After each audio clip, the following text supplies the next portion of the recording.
안녕하세요, 김어준입니다. 다음 주 화요일 미인도 토론회라는 행사가 국회의원회관에서 열린다고 합니다. 청명자 화백 본인이 이미 지난 91년 내 작품이 결코 아니라고 했으나 그 후로도 무려 26년째 논란이 이어지고 있는 미인들을 놓고 그 근본적 해결 방안을 찾는 자리라고 하는데요. 위작 여부에 가장 권위 있고 최종적인 판정 권한은 통상 작가에게 있죠. 작가가 가짜라면 더 이상 말할 필요가 없습니다. 그런데 이 미인도만큼은 작가가 왕성한 활동을 할 때 생전에 이미 내 작품이 절대 아니라고 판정했음에도 여전히 공방이 이어지고 있는 참 이상한 사건이죠. 만약 그 그림이 진짜가 맞다면 그럼 천화백의 성격, 기억력의 문제로 하는 해프닝으로 마무리가 되겠죠. 근데 만약 그 그림이 가짜라면 작가가 살아 생전에 직접 가짜라고 했는데도 작가의 권위를 압도하며 지금껏 논란을 이어오게 한 그 힘의 정체는 뭘까요? 만약 그 경우라면 이 사건은 거짓이 진실의 자리를 차지하고 그 이익을 지켜내기 위해 얼마나 집요한지 미술사에 길이 남을 사례가 될 겁니다. 그리고 그런 생각을 하게 합니다. 그림 한 점 가지고도 그럴진데 그게 권력의 문제라면 얼마나 집요하고 극악하겠는가. 어쩌면 미인도 사건은 우리 현대사에서 권력이 자기 이익을 위해 만들어냈던 수많은 가짜 간첩, 가짜 안보, 가짜 담론의 축소판일지도 모른다. 제가 이 미인도 사건에 관심을 가진 건 그래서입니다. 김어준 생각이었습니다.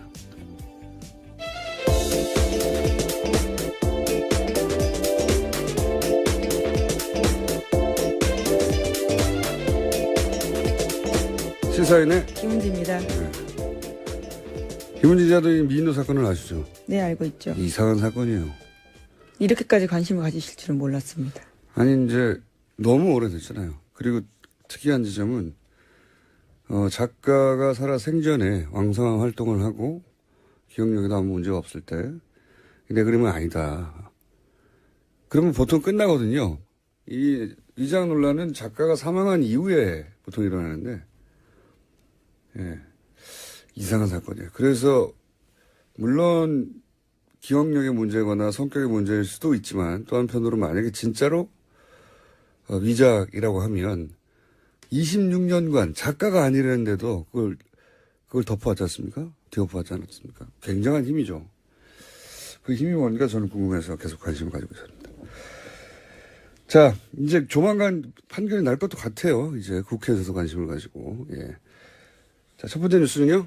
네, 어제 청와대가 1,300여 건에 달하는 문건을 추가로 발견했다고 밝혔습니다. 세월호 참사 위안부 합의 등 각종 현안에 대한 회의 내용이 그대로 적혀 있다라는 건데요. 청와대 관계자는 보육 문제와 관련해서 누리과정 예산이 전국 쟁점으로 떠올랐을 때는 언론사 가운데 어디를 활용해서 이렇게 하라는 식의 내용도 적혀 있다고 밝혔습니다. 그러니까 박근혜 정부의 우호적인 언론 매체를 활용해서 정책 집행에 유리한 여론을 형성하려는 청와대 차원의 시도가 있었다라는 겁니다. 추가 득템을 했군요. 예, 훨씬 더 많이 득템했습니다. 그러니까요.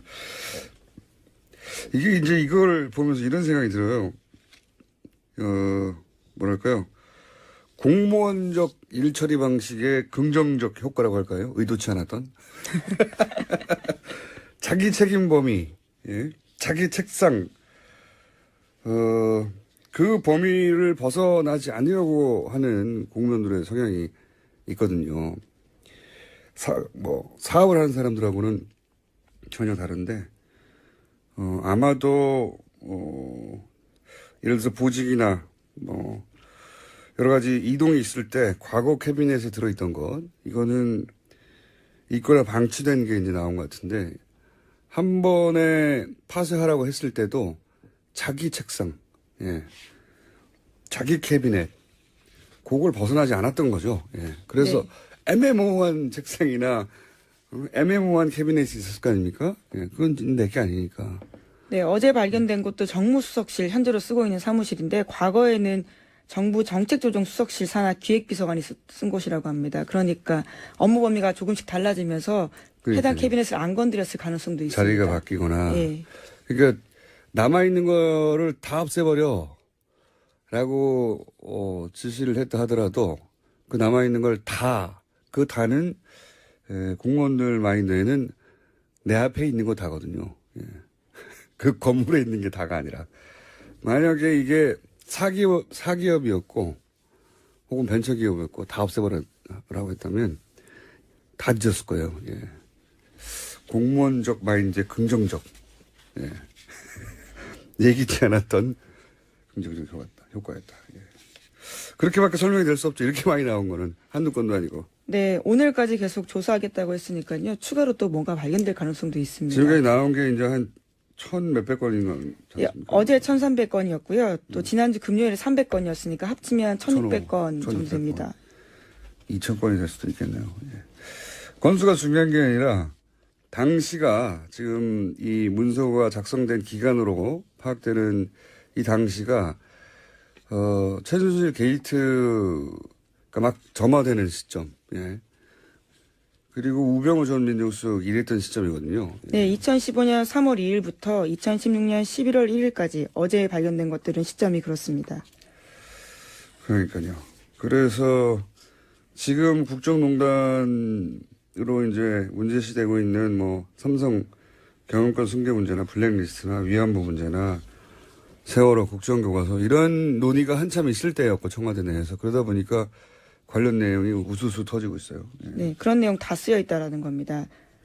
그리고 이제 언론사 이런 문제를 언론사 가운데 어디를 활용해서 어떻게 하라. 그리고 언론사를 이렇게 마음대로 부리고 싶은데 지상파를 어떻게 그냥 돕겠어요. 예. 근데 보면 항상 보수 정권에서는 이런 언론과 권력과 언론의 협조를 넘어서는 밀월, 예. 뭐 부역이라고도 표현하고 다 하는데 항상 있었어요 보면. 특이하죠. 보수 정권은 언론사를 이렇게 끼고 가는 것을 기본으로 생각했던 것 같아요. 부끄러운 일이죠. 시사에는 연락이 없었나 보죠? 뭐 아예 블랙리스트에 올라가 있었습니다. 지난번 나왔었는데요, 보도가요. 네, 제 이름도 있었습니다. 자, 다음 뉴스는요? 네, 청와대는 이번 정부 문건 작성 관련해서 특정인이 작성했다라는 것도 알려줬었는데요. 기획비서관, 그러니까 박근혜 정부의 기획비서관이 작성했다라는 겁니다. 그런데 그 인물은 현재 국무조정실장이거든요. 좀 작성자가 특정됐기 때문에 전문 증거로서의 능력을 좀 인정받을 수 있지 않을까 싶습니다. 일부 문건이겠죠. 모든 건 아니고. 예, 그렇습니다. 200건 정도요. 근데 또 한 가지 이제 좋은 점은 뭐냐면 청와대에서 이렇게 비서관급들 근무했던 분들은 대부분 공무원들이에요, 또. 그러다 보니까 지금도 현직으로 있어요. 그러니까 조사가 실제로 그렇게 어렵지 않다. 예. 해당 공무원 그 보직에 있던 사람들에게 어떻게 된 건가, 본인이 작성한 게 맞는가 확인하는 게 그렇게 어렵지 않다. 이렇게 되면 이제 이 작성 시기에 근무한 우병우 전 민정수석 같은 경우에 지금까지 기소된 혐의들로는 사실 유죄도 나기 어렵고 나와봐야 벌금 정도거든요. 예. 근데 기억해 보시면 최순실 게이트의 시작은 우병우 전 민정수석으로부터 시작된 겁니다. 우병우 전 민정수석과 조선일보의 네, 속칭 넥슨 땅 보도 사건이었죠. 네, 조선일보가 대립각을 세우면서 긴장이 고조됐었는데 그때 첫 번째 라운드는 조선일보가 졌죠. 예, 그래서 깨갱하고 사라지는가 했더니 미르재단, 예, 건물이 나오고 하면서 터진 건데, 그러니까 첫 시작이 우병우 민정수석이었는데 우병우 민정수석은 사실상 아주 가벼운 정도의 처벌밖에 예상이 되지 않는데 문제가 난다 하더라도 이게 이제 추가 기소의 출발점이 될 수도 있다, 이런 문서들이. 네, 그런 전망이 많아요. 예. 어제 법정에 나와서 재판받으러 나왔었는데 기자들이 관련해서 물었습니다. 그러자 우병우 전 수석은 언론 보도를 봤습니다마는 무슨 상황인지 무슨 내용인지 알 수가 없습니다라고 대답했습니다. 최순실 씨도 뭐 언론 보도 보고 알았다고 하는 분이니까요. 예. 청와대에 있었던 일은 모두 다 잘 모른다고 하는 분이니까. 자, 어쨌든 이게 추가 기소 출발점이 될 수도 있는 문서가 우르르 나왔다. 예. 그렇게 보시면 될 것 같고요. 그리고 또 한 가지는 이게 이제 특정되고 작성자가 그리고 관련 재판들 이재용 부회장이라든가 박근혜 전 대통령이라든가 블랙리스트 재판은 이제 선고가 나왔네요. 네, 이번 주 27일에 선고가 있습니다. 다음 주군요. 네. 그렇다 하더라도 이 내용 일부가 만약에 판사에게 가면 뭐 심정적으로 참고할 수는 있겠죠. 여간 그런 영향을 미칠 수 있다. 네. 자, 그리고 더 나올지도 모르겠다. 네. 공무원들이 큰일을 해냈다, 이거. 일처리 방식. 자기 것은 확실히 반드시 삭제했겠죠. 예. 근데 일이라는 게 규모가 커지면 내일인지 내일인지 애매모호한 공간이 꼭 생기거든요. 어디서나. 예. 그런 게 남은 것 같습니다. 자, 다음 뉴스는요. JTBC가 국정원 임 과장의 휴대전화를 입수해서 복원했습니다. 임 과장이 국정원 직원들과 주고받았던 수많은 문자와 통화 내역을 확인한 건데요. 문제가 처음 드러난 2015년 7월 6일 저녁에 임 과장은 통화 목록에 나나테크 허성구 이사와 통화합니다. 그런 다음에 국정원 동료 직원 이모 씨에게 이렇게 문자를 보내는데요. 허 이사가 급하게 전화를 달라고 한다. 시스템을 오해달라라고 합니다. 그런 다음에 프로그램이 삭제가 되기 때문에요. 이것이 어떤 은어인지에 대해서 지금 의문이 가고 있고요. 또 임 과장이 자의적으로 해당 프로그램을 삭제했다고 이제까지 국정원은 주장하고 있는데 해당 문자 메시지들을 보면 그런 것들을 의심하는 정황들이 드러납니다. 이게 JTBC 특종이죠. 예. JTBC가 이런 보도에 강해요, 보면. 예. 태블릿도 그렇고. 과거 MBC가 한창이었을 때는 이제 탐사보도 능력이 MBC가 발군이었거든요. 예. 손석희 사장이 MBC 출신에서 그런가요? 이런 거는 뭐, 유사 보도가 없지 않습니까, 지금? 유일한 단독인데. 여기서 이제 몇 가지가 드러난 게, 임 과장이 단독으로 했다. 모든 걸 얘기했는데, 지금 시스템을 오해해달라 이런 걸 보면, 뭐가 뭔지는 모르겠는데, 오버라이트일 가능성이 아주 높죠. 예. 네, 그런 다음에 삭제가 됐기 때문에 오버라이트로 볼 가능성이 높습니다. 이게 이제 특정 파일을 지우는 방법 중에 여러 가지가 있지만, 덮어쓰기가 있단 말이에요. 군사 기준을 맞추는 뭐 몇십 회 덮어쓰기 뭐 이런 프로그램. 네, 아주 많이 덮었으면 예. 첫 데이터가 사라진다, 보이지 않는다라는 거죠. 그런 걸 수도 있고 그 얘기는 이제 JTBC에서도 보도를 했던데 저는 처음에 이 오해달라는 걸 보자마자 제일 먼저 떠온 단어는 오링이었어. 오링. 이게 도박판에서 판동이 나타났을 때 오링이라고 하거든요. 은어로. 자원을 다 없애버려라 썼어. 시스템을 오링시키라. 이런 오버라이트라고 생각을 하지만 그 단어가 좀 떠올랐습니다. 그리고 이제 이런 문자를 주고받는 날 새벽에 이걸 삭제했잖아요. 문자에 예, 그렇죠. 보면은 국정원이 그러니까 처음부터 공개할 생각이 없었던 거죠. 공개한다는 말은 페인트 모션이었고 그때 그 직전에 삭제하게 한 후에 그 책임은 임 과장 혼자, 왜냐하면 개인 일탈로 얘기를 했으니까 혼자 지게 하는 걸로 미리 그림을 그려둔 게 아닌가. 임 과장은 그 사실을 스스로는 몰랐지 않았을까. 지시대로 했겠죠. 예. 게다가 또 감찰 없었다라고 국정원이 기존에 해명한 바가 있는데 하지만 7월 17일 저녁 전화를 보면 감사관실에서 찾는다라는 문자가 있습니다. 임 과장은 아마 이제 상관의 지시에 따라 삭제하라니까 삭제하고 그 부분은 네가 책임지는 거 해라라고 한 것 같고 그 책임이 이런 사망으로 이어질 줄은 저는 임 과장 본인도 몰랐을 거라고 봅니다. 유서를 봐도 그렇고 그런 의혹이 지금 있는 거죠. 그리고 이 문자를 통해 드러나는 건 아니지만 이제 이 특종이 나온 김에 확실히 다시 짚어두자면 당시 국정원은 이 이탈리아 해킹 프로그램이 북한 감시용이라고 그러거든요. 그렇죠. 절대 내부 민간에 사용하지 않았다고 했습니다. 민간인 사찰이 아니었다. 혹은 뭐 선거 개입용이 아니었다. 그런 얘기를 했는데 당시 유출됐던 이탈리아 본사하고 주고받은 이메일을 보면 카톡 얘기가 나와요. 카톡 감청하는 것은 얼마나 진도가 나갔느냐. 그리고 삼성 갤럭시 신형폰. 네, 최신형 핸드폰에 대해서 이야기했죠. 네, 이것도 되느냐 계속 물어요. 그러니까 이게 북한이 갤럭시 수입해서 거기서 카톡을 쓰나요? 만약 북한이 진짜 카톡을 쓰면 이런 감청 프로그램을 어렵게 해외에서 수입할 필요가 없어요. 카카오 본사에서 카톡 서버를 보면 되죠. 말이 안 되는 소리예요, 이게. 말도 안 되는 소리죠. 그걸 왜 어렵게 이런 외국 프로그램을 사서 북한에 막 해킹을 해가지고 휴대폰을 그렇게 합니까? 카톡 쓰면 카톡 서버 보면 되지, 그냥, 우리나라에서. 영장 청구를 하든지, 간첩이라고. 어쨌든, 당연히 국내 사찰용이라고 추정한 게 합리적인데, 예. 그때는 정권도 이거를 덮으려고 했던 거고, 예. 최소한 묵인했던 거고요. 국정원은 적극적으로 말도 안 되는 북한용이라고 하고, 그리고 혼자서 한 모든 걸 했다고 하는 직원은 공개하기란 당일날 사망해버린 거죠. 다 삭제하고. 예. 정말 이상한 사건이고 희대의 사건인 것이 국정원이 조직 차원에서 한 일을 은폐하기 위해서 심지어 국정원 내부 직원에게 책임을 떠넘기고 죽음에도 이르게 한 희대의 사건이죠. 그 과장님 무슨 죄가 있겠습니까, 임 과장이. 시킨 대로 한 건데. 자, 이 사건은 굉장히 저는 큰 사건이 앞으로도 계속 저희도 보도하고 많은 곳에서 추적해야 되는 사건이라고 생각합니다. 다음 뉴스는요? 네, 최순실 씨가 딸 정유라 씨의 삼성 뇌물재판 증언에 대해서 처음으로 입을 열었습니다. 어제 열린 자신의 재판에서였는데요. 최 씨는 박영수 특검팀이 딸을 새벽 2시에 데리고 나간 것은 잘못한 것이라면서 자신이 잠을 잘 못 잤다라고 불만을 쏟아냈습니다.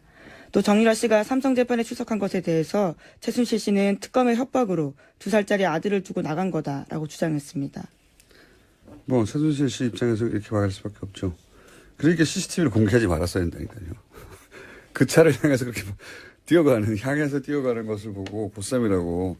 CCTV만 안 나왔어도 이제 이런 얘기를 보면 혹시 끌려갔나? 네? 잠깐 얘기하러 나왔다가 뭐 잡혀갔나? 보쌈 당했나? 생각할 수도 있는데 보쌈이라고 해놓고 그렇게 차를 향해서 뛰어가는 장면을 공개를 해버리면 어쨌든 최순실 씨와 정유라, 장시호 셋의 머리 싸움이 한참인 것 같아요. 셋의 머리 싸움이. 예. 처음엔 장시호 씨가 정유라 씨와 가까웠다가 그리고 그 정유라 씨와 엄마 최순실과의 갈등이 있다가 최순실의 이제 되치기 장시호와 둘이 싸워라. 돈은 장시호가 가져갔다. 여기까지 진척이 됐고 이때 얘기하는 돈은 그 삼성동 금고에 박근혜 있었던 전 대통령 사저 말씀하시는 사저에 거죠? 있었던 그 돈을 의미하는 거라고 제가 취재한 결과 정유라 씨는 그렇게 말했다고 하는데 특검 쪽에 근데 이제 저는 여기서 한 가지만 더 짚고 싶은 것은 이 금고를 최순실 씨가 장시호 씨에게 먼저 언급한 거거든요. 예. 그렇죠. 그렇죠? 메모를 직접 적어줬죠. 둘 다 구치소에 있을 예. 때. 검찰 조사를 받을 때 손에다가 글씨를 써서 계속 네. 이야기를 한 겁니다. 그러니까 정유라는 이제 이 돈으로 부양하도록 하라고. 근데 당시까지만 해도 최순실 씨가 장시호 씨를 100% 신뢰했다는 거죠. 예, 지난해 12월이니까요. 평생 먹고 살 돈이 거기 있다고 말을 해줬으니까. 그런데 제가 장시호 씨 관련해서 장시호 씨 태도 변화, 특검에 협조하는 태도 변화를 보면서 이건 돈과 관련이 있을 수도 있다. 그런 가능성도 한번 특검이 따져봐야 한다고 했을 때 그 돈은 장시호 씨가 구속 수감이 되기 전 한동안 검찰에 잡히지 않고 행방이 모연했잖아요. 예. 그러니까 최순실 씨가 장시호 씨를 여전히 100% 신뢰하고 구치소에 들어왔어도 금고에 평생 쓸 돈이 있다라고 했을 정도니까 저는 최순실 씨가 장시호 씨더러 검찰에 출두 혹은 잡히기 전에 처리해야 할 돈에 대한 이야기를 했을 가능성이 있고 제가 얘기했던 돈은 그 돈이었거든요. 예. 실제로 그때 그런 의혹들이 있어서 빨리 긴급 체포해야 된다는 여론이 아주 컸습니다. 근데 검찰은 뻔히 휴대폰 추적을 하면 되는데도 일주일이나 열흘 가까이 그냥 뒀어요. 장시호 씨를. 상대적으로 늦게 체포됐습니다. 장시호 씨를 처음 언급한 것도 이 방송에서 안민석 의원이 장시호 씨를 주목해야 된다고 하면서 얘기가 시작됐는데 그런 보도가 난 다음에도 계속 그냥 뒀죠. 열흘이었던가요? 거의 2주 가까이 행방이 묘연하다고. 그리고 어느 날 갑자기 잡혔어요. 무슨 단서나 이야기 없이. 그게 그때 처리하라고 한 돈도 있었을 가능성이 있다. 그리고 그 돈을 혼자 이렇게 드시려고 하다가 이런 사단이 시작된 게 아닐까. 그래서 장시호 씨 수감 직전의 동선을 특검은 다시 살펴보고 있다고 저는 그렇게 그때도 주장했고 지금도 주장합니다. 자, 시간이 거의 다 돼서 하나 정도 더 하고 넘어가죠. 네, 검찰이 2012년 18대 대통령 선거 전 이명박 정부 당시에 국정원이 정치에 개입한 구체적인 정황을 확보하고도 이것을 수사하지 않았습니다. 심지어 관련된 문건을 박근혜 정부 청와대로 넘겼다라고 합니다. 청와대로 넘겼다고요? 네, 당시 법무부 장관은 황교안 전 총리였습니다. 말도 안 되는 뉴스죠. 말도 안 되는 얘기죠. 네. 수사라고 했더니 수사는 안 하고 수사의 대상이 되는 사람에게 이걸 넘겨버린 거 아닙니까? 예. 박근혜 전 대통령의 당선을 위해서 국정원이 댓글 사건을 일으켰고 그 댓글 사건 수사를 받고 있는데 그 자료를 압수한 다음에 박근혜 전 대통령 쪽에 넘겨버린 거 아닙니까? 없애버린 거죠?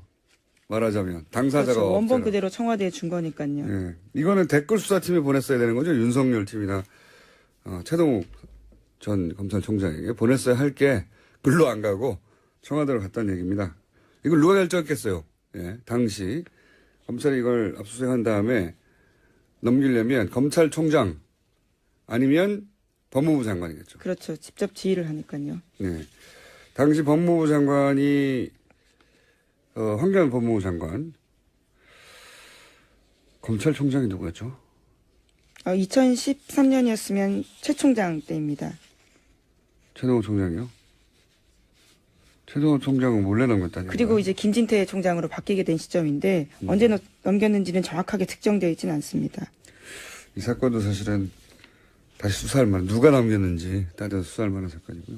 방산비리 어제 얘기도 나왔었는데 오늘도 방산비리 뉴스가 있긴 있군요. 시간이 다 돼서. 예. 어제 얘기 나왔던 카이. 예. 여기서 직원, 차장의 처남한테 돈을 몰아줬다 이런 얘기죠? 네, 일감 몰아주기로 100억 정도에 넘는 부당 이득을 챙겼다라고 합니다. 100억이면 혼자 끌고 갈 수가 없어요, 이게. 이게 비자금이 아니겠느냐. 누군가한테 이 돈이 넘어간 게 아니겠는가 이런 의혹을 가지고 있는 것이고, 요거를 잠깐 언급한 이유는 저희가 이제 어제 방산비리 얘기하다가 방산비리는 극형에 처해야 한다고. 예. 수통. 2차 세계대전 말미에 쓰던 수통을 우리 군이 계속 썼거든요. 몇 년 전까지만 하더라도. 그 수통을 바꾼 사람이 있습니다. 네. 아십니까? 누군지? 네, 김광진 전 의원. 예. 그래서 김광진 전 의원을 저희가 3부에 모시기로. 수통을 바꾸는데, 예. 얼마나 들었고 얼마나 힘들었는지. 수통 바꿀 수 있으면 다 바꿀 수 있거든요. 자, 오늘 여기까지 하겠습니다. 시사인의 김은지였습니다. 감사합니다. 굉장한 힘이죠. 그 힘이 뭔가 저는 궁금해서 계속 관심을 가지고 있습니다. 자, 이제 조만간 판결이 날 것도 같아요. 이제 국회에서도 관심을 가지고. 예. 자, 첫 번째 뉴스는요? 네, 어제 청와대가 1,300여 건에 달하는 문건을 추가로 발견했다고 밝혔습니다. 세월호 참사 위안부 합의 등 각종 현안에 대한 회의 내용이 그대로 적혀 있다라는 건데요. 청와대 관계자는 보육 문제와 관련해서 누리과정 예산이 전국 쟁점으로 떠올랐을 때는 언론사 가운데 어디를 활용해서 이렇게 하라는 식의 내용도 적혀 있다고 밝혔습니다. 그러니까 박근혜 정부의 우호적인 언론 매체를 활용해서 정책 집행에 유리한 여론을 형성하려는 청와대 차원의 시도가 있었다라는 겁니다. 추가 득템을 했군요. 예, 훨씬 더 많이 득템했습니다. 그러니까요. 이게 이제 이걸 보면서 이런 생각이 들어요. 뭐랄까요. 공무원적 일처리 방식의 긍정적 효과라고 할까요? 의도치 않았던. 자기 책임 범위, 예? 자기 책상, 그 범위를 벗어나지 않으려고 하는 공무원들의 성향이 있거든요. 사업을 하는 사람들하고는 전혀 다른데, 아마도, 예를 들어서 보직이나, 여러 가지 이동이 있을 때 과거 캐비넷에 들어있던 거 될 겁니다. 그리고 그런 생각을 하게 합니다. 그림 한 점 가지고도 그럴진데 그게 권력의 문제라면 얼마나 집요하고 극악하겠는가. 어쩌면 미인도 사건은 우리 현대사에서 권력이 자기 이익을 위해 만들어냈던 수많은 가짜 간첩, 가짜 안보, 가짜 담론의 축소판일지도 모른다. 제가 이 미인도 사건에 관심을 가진 건 그래서입니다. 김어준 생각이었습니다.